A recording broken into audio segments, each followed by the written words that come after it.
that person. They give you a gift, you give them a gift back. We don't think about these things. Most of us don't. Like, we have these relationships.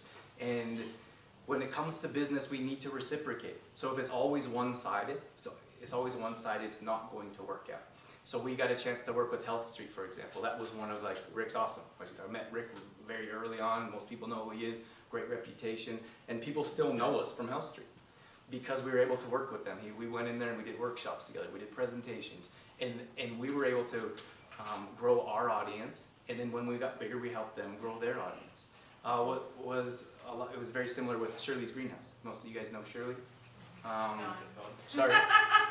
He does it all the time. Most of you guys know Don and the Uptown Market. Right?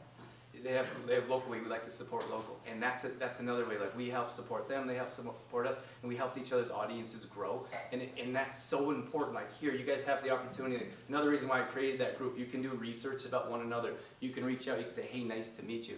And I think it's so important to build and grow together. We do that. One of my tips here on the sheet I wrote down is we do that with Facebook Lives. Like, we came into Amy's place at the bar, and we went in there, we did Facebook Live. So see how it works is we go into their business, they donate something, not for us, but for our fans, and then we ask them to share our video on their page.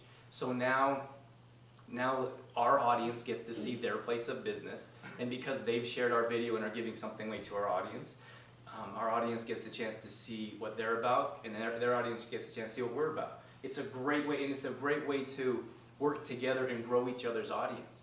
And that's one of the reasons why we do that, is because we want to support local. Thank you. And it's so important to work with one another. And if we don't do that, we're kind of on our own. We're trying to grow ourselves. And we know how challenging it is. We know how hard it is. So we have to work together. Sometimes we work with people that don't really want to share. Like, we say, "Hey, we'll come in, will you share this?" And they're like, "Yeah, sure," and they don't. And then, or we say, "Would you like to give something?" And we're like, "Nah, not really." But, I mean, and that's fine if you don't want to, but you have to give back in some way. When you're trying to create relationships, you have to give back, not just take. Otherwise, the relationship won't work.